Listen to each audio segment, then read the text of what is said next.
बिस्मिल्लाहिर्रहमानिर्रहीम।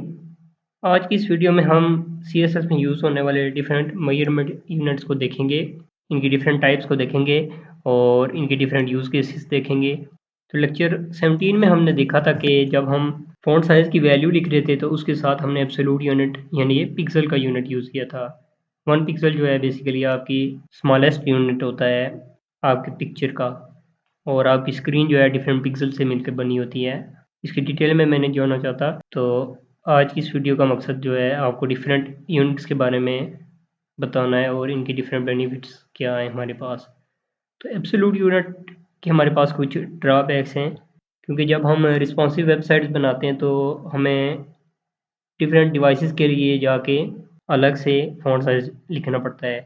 Let's suppose हम अगर अपने H1 को लैपटॉप डिवाइस के लिए 30 पिक्सल दे रहे हैं, तो ऑब्वियस सी बात है कि हमारे पास जो मोबाइल फ़ोन या टैबलेट है तो उसमें भी हमारे पास इसका फ़ॉन्ट साइज़ जो है 30 पिक्सल ही होगा, जो कि बहुत ही वेबसाइट में बुरा नज़र आता है, क्योंकि मोबाइल डिवाइसेस में हमारे पास फ़ॉन्ट साइज़ जो है वो छोटा होना चाहिए। तो इसके लिए हमारे पास रिलेटिव यूनिट्स आते हैं। तो सबसे पहले हम जिस रिलेटिव यूनिट के बारे में बात करने जा रहे हैं वो है हमारे पास रैम का, REM। तो रैम हमारे पास जो यूनिट है वो आपकी रिलेटिव टू रूट एलिमेंट है, यानी कि आपने अपने HTML के एलिमेंट में जो भी फ़ॉन्ट साइज़ लिखा हुआ है उसके रिलेटिव जो है वो उसकी वैल्यू होगी। तो यहाँ पे मैं स्टाइल का टैग यूज़ कर लेता हूँ और मैं आपको भी दिखाता हूँ कि रिलेटिव यूनिट हमारे पास कैसे वर्क करता है।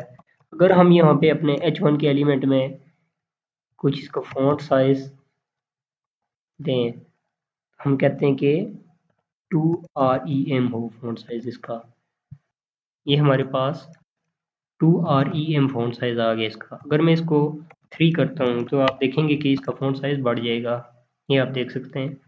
तो ये REM हमारे पास क्या है?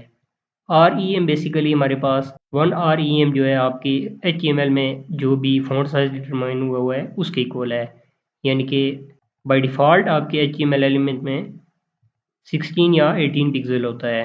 तो ये हमारे पास कुछ 48 या 54 पिक्सल बन जाता है। 16 अगर हो तो ये हमारे पास 48 पिक्सल और 18 हो तो 54 पिक्सल हमारे पास बन जाता है। तो यहाँ पे हम अगर इसको इंस्पेक्ट करके देखें तो इसका फ़ॉन्ट साइज़ अब हम यहाँ पे देखेंगे कि अगर आप कंप्यूटेड में जाएँ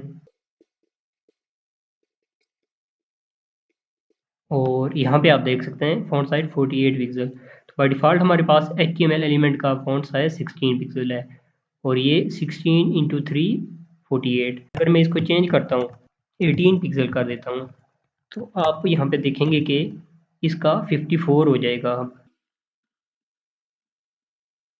यहाँ पे आप देख सकते हैं कि 54 हो गया।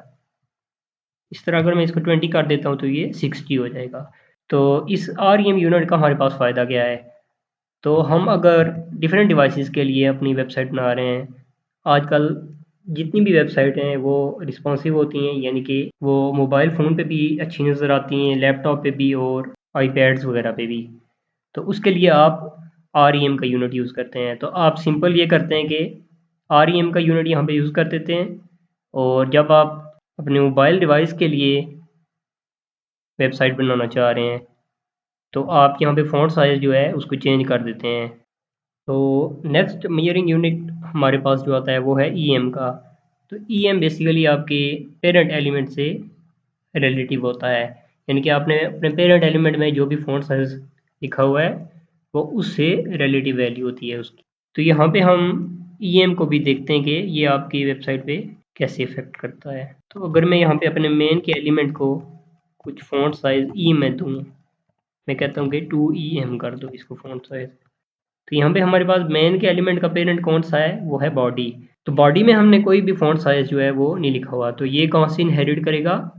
HTML से। तो ये हमारे पास कितना बनेगा? 36 पिक्सल। ये आप देख सकते हैं इसका फ़ॉन्ट साइज़ 36 पिक्सल होगा। यहाँ पे आप देख सकते हैं 36 पिक्सल।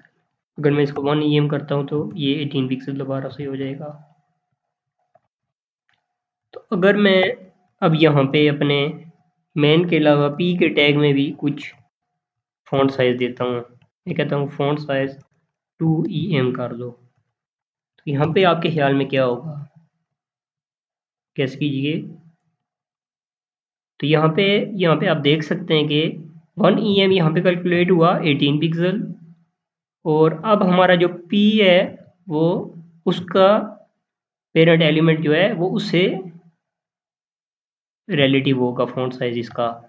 तो यहाँ पे हम इसका पेरेंट एलिमेंट मेन है, तो मेन में हमारे पास 18 पिक्सल था, तो ये 2 EM जो है वो हमारे पास बन जाएगा 36 पिक्सल। ये आप देख सकते हैं 36 पिक्सल।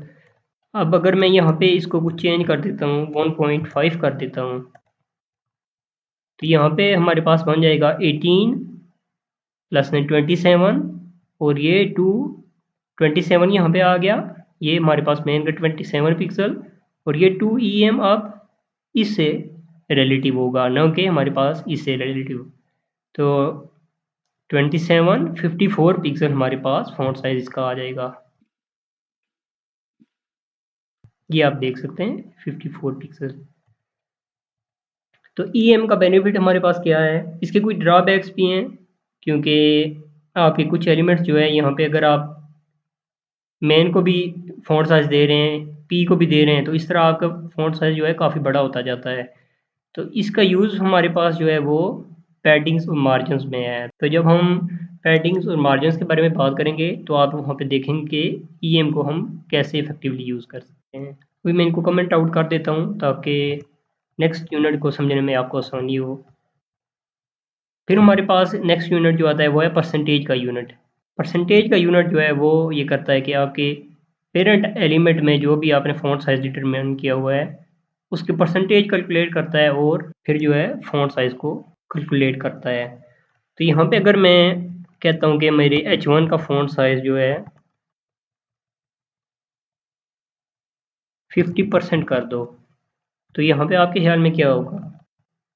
तो इसका फ़ॉन्ट साइज़ इसके नियरेस्ट पेरेंट एलिमेंट में जो हमने फ़ॉन्ट साइज़ लिखा हुआ है उसके रिलेटिव होगा। तो इसके नियरेस्ट पेरेंट एलिमेंट में हमने किसी में भी अभी तक फ़ॉन्ट साइज़ को नहीं लिखा, यानी कि फिर ये कहाँ से इनहेरिट करेगा, वो HTML एलिमेंट से करेगा। तो HTML एलिमेंट में हमने देखा था कि 16 पिक्सल था, तो ये अब इसका कितना हो जाएगा 50%, 16 पिक्सल का 8 पिक्सल। तो यहाँ पे आप देख सकते हैं कि इसका फ़ॉन्ट साइज़ 8 पिक्सल हो गया। अगर मैं इसको करता हूँ 200%, तो ये हमारे पास हो जाएगा 32 पिक्सल। ये आप देख सकते हैं 32 पिक्सल। परसेंटेज का यूज़ हम जो है वो फ़ॉन्ट साइज़ में नहीं करते, हम ज़्यादातर इसका यूज़ लेआउट्स में करते हैं, यानी कि विड्थ और हाइट वगैरह को लिखने के लिए। तो यहाँ पे अगर मैं कहता हूँ कि मेरे हेडर का फ़ॉन्ट साइज़ जो है वो 50% है, तो हेडर कहाँ से इनहेरिट करेगा? हेडर हमारा इनहेरिट करेगा HTML से, तो इसका यहाँ पे फ़ॉन्ट साइज़ बन जाएगा 8 पिक्सल। तो अब हमारा यहाँ पे जो फ़ॉन्ट साइज़ वो होगा वो इसका 200%, वो इसका 200% बनेगा। तो इसका फ़ॉन्ट साइज़ जो हमारा 200% है वो इसके रिलेटिव अब कैलकुलेट होगा, क्योंकि यहाँ पे हमने 50% जो है लिख दिया है। तो यहाँ पे हमारे पास 8 पिक्सल था, तो ये अब 200% इसका जो है वो 16 पिक्सल बनेगा। फिर इसके अलावा हमारे पास एक और मेजरिंग यूनिट आता है जो है हमारे पास व्यू पोर्ट विड्थ का। तो व्यू पोर्ट विड्थ जो है वो आपकी जितने भी इस डिवाइस की विड्थ है उसकी परसेंटेज के रिलेटिव होता है, यानी one view port width 1% of this width. Mobile के केस में इसी तरह आप अगर लैपटॉप का केस है यहाँ पे, तो इसकी 1% जो है वो कैलकुलेट करेगा, यानी इसकी जितनी भी विड्थ है उसकी 1% वन व्यू पोर्ट विड्थ के इक्वल होगी। यहाँ पे अगर मैं कहता हूँ कि इसका फ़ॉन्ट साइज़ जो है वो 2 व्यू पोर्ट विड्थ कर दो, यहाँ पे आप देखेंगे कि जब हम डिफरेंट डिवाइसेस को यहाँ पे चेंज करेंगे तो इसका फ़ॉन्ट साइज़ उसके अकॉर्डिंगली चेंज होता जाएगा। ये आप देख सकते हैं फ़ॉन्ट साइज़ डिक्रीज़ हो रहा है, इस तरह इंक्रीज़ हो रहा है। तो ये हमारे पास व्यू पोर्ट विड्थ का यूनिट है मेजरिंग का। होप सो कि आपको इन डिफरेंट मेजरिंग यूनिट्स के बारे में समझ लगी होगी। फिर भी आपकी अगर कोई क्यूरी है तो कमेंट सेक्शन में आप उसको पूछ सकते हैं। तो मिलते हैं नेक्स्ट वीडियो में, तब तक के लिए अल्लाह हाफिज़।